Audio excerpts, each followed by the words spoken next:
সংসারে আমরা বাস করছি, এই সংসারটা নির্মাণ হয়েছে কীর্তির তাপ দিয়ে, কীর্তির জ্বালা দিয়ে। আদি দৈব, আদি ভৌম, আদি আধার। এই যে এই পাঁচটাতে খুব বেশি কথা হচ্ছে। আপনারা দয়া করে আসনে বসে, আসনের মধ্যে বসে এমন করে কৃপা করে কেউ কথা বলবেন না।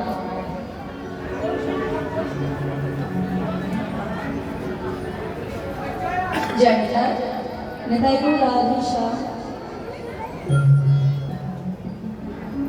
কিন্তু সেই নদিয়া নগরী বলছে যে ত্রিতাপ জ্বালাময় সংসারে আবদ্ধ থাকা কোনো জীব যদি একবার কৃপা বলে, যদি একবার সাধু কৃপা বলে আমার গৌর রূপে নয়নে দিয়ে দেয়, তার এক দুই জন্মের জন্য নয়, তার যে জন্ম জন্মান্তরের জন্য ত্রিতাপ জ্বালা থেকে মুক্তি হয়ে যায়।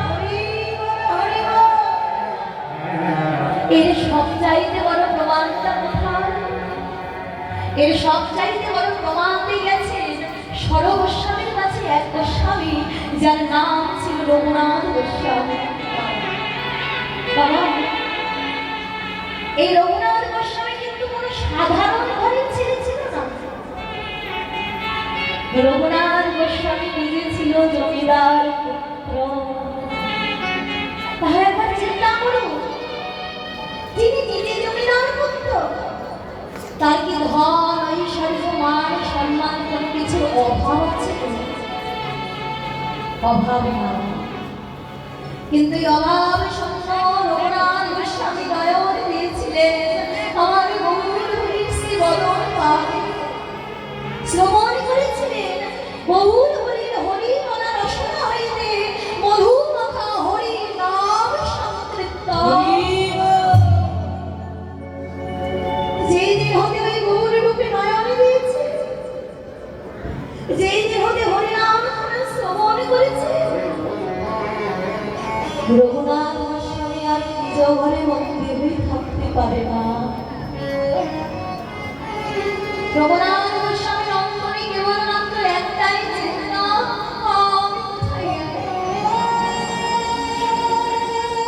আমি কোথায় গেলে একবার আমার গৌর হরির বদনটা দর্শন করব।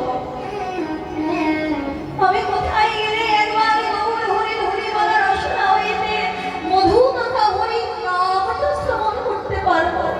আমি কোথায় যাব? কার কাছে যাব?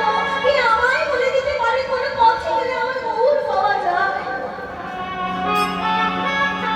কিন্তু রঘুনাথ গোস্বামীর সবচাইতে বড় বাধা তার নিজ পিতা।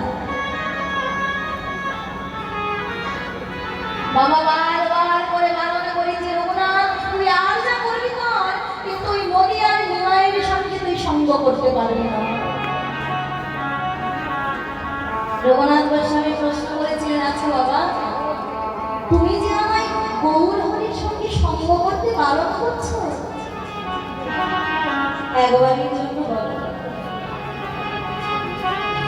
একবারের জন্য বলো যে আমার গৌর হরির দোষটা কোথায়, আমার গৌর হরির অপরাধ কোথায়, কি অপরাধের কারণে আমি আমার গৌর হরির সঙ্গে সঙ্গ করতে পারবো না? বলে না। বলে রঘুনাথ, তুই যার সঙ্গে সঙ্গ করবি বিদায় বারবার ছুটে যাস, আর ওই নদিয়ার নিমাইয়ের কি জাত কাটে? ঠিক আছে, ব্রাহ্মণের ঘরে জন্মগ্রহণ করেছে, আর ব্রাহ্মণের ঘরে জন্মগ্রহণ করে সম্মুখে যাকে দেখতে পাও, হোক সে মুচি, হোক সে চটলা, সে মুচির চরণ হৃদয় মাঝে জড়িয়ে নিয়ে, সেই চন্দ্রালীর চরণ হৃদয় মাঝে জড়িয়ে নিয়ে, সে কিনা এই ধুলার মাঝে গড়া ধরে যে মুচির চরণে গড়া করে দেয়, যে চন্দ্রালীর চরণে গড়া করে দেয়, তুই জমিদার পুত্র হয়ে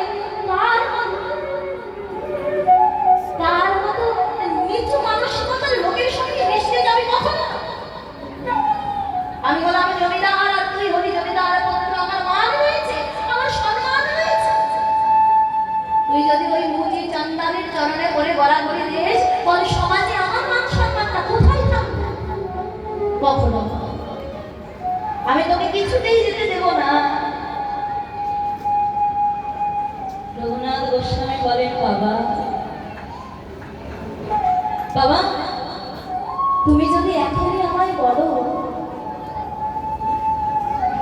যে রঘুনাথ তোর প্রাণখানা আমার চরণে নিবেদন করে দে,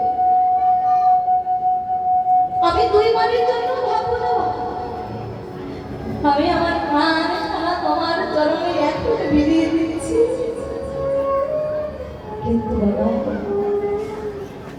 তুমি যে আমায় বলছো গৌর হরির সঙ্গে আমার সঙ্গ করা যাবে না, হরিনাম শ্রবণ করা যাবে না, আমার এই দেহে যতক্ষণ প্রাণ রয়েছে, দেহে প্রাণ থাকতে আমি যে গৌর সঙ্গ ছাড়া, ভক্ত সঙ্গ ছাড়া কে আছে এই মুহূর্তে এই ব্যাগ এই অসভ্য ছেলেকে কারাগারের মধ্যে নিয়ে গিয়ে বন্দি করে দাও। দেখি আজ থেকে এর খাবার, এর জল সকলে কিছু বন্ধ। খাবার না জল না পেয়ে ও কতদিন গৌর গৌর বলতে পারে আমি তাই দেব। হাতে পায়ে শিকল বেঁধে টানতে টানতে নিয়ে যাচ্ছেন প্রহরী ওই কারাগারের মধ্যে।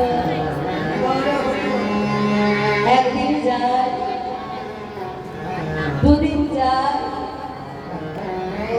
দেখতে দেখতে 7 দিন 7 রাত্রি কেটে গেছে। না আছে কোনো জল, না আছে কোনো খাবার। ক্ষুধায় তৃষ্ণায় কাতর প্রাণখানা যেন ওই মাটির সঙ্গে মিশে গেছে। দাঁড়িয়ে যে উচ্চ স্বরে হরিনাম করবে এমন শরীরে আর বল শক্তি নাই। শরীরের শেষ বল শক্তিটা দিয়ে ওই মাটির সঙ্গে লুটিয়ে পড়ে সকলে কিছু পরিত্যাগ করেছে, কিন্তু বদনের হরি নামটা এখন ছাড়তে পারে না। ওই কারাগারের মধ্যে 2 নয়ন জলে ভাসে, 2 হাত বাড়িয়ে ডাকে না হরি।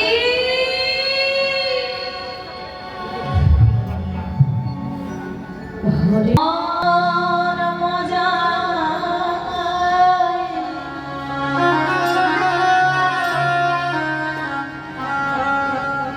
বল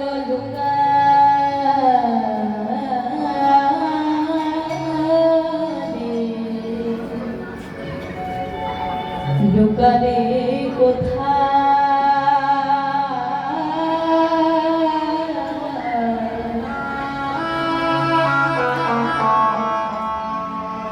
ঘুরে মন মজা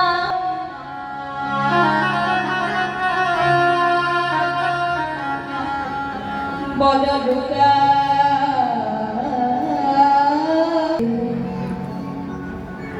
লুকালে কোথায় আমি ভবে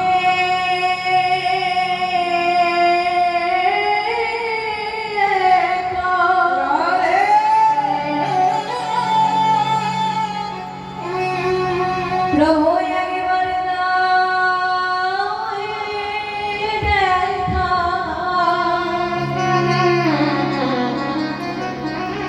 প্রভু আমি ভবে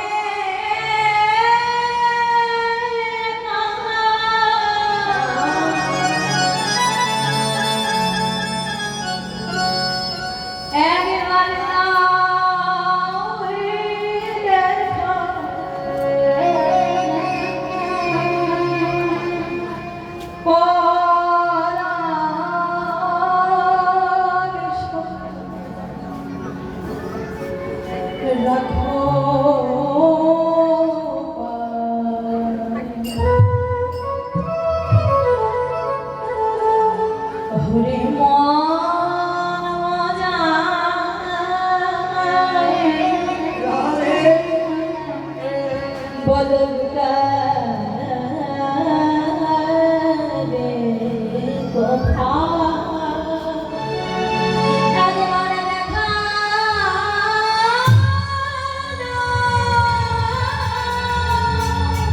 দেখা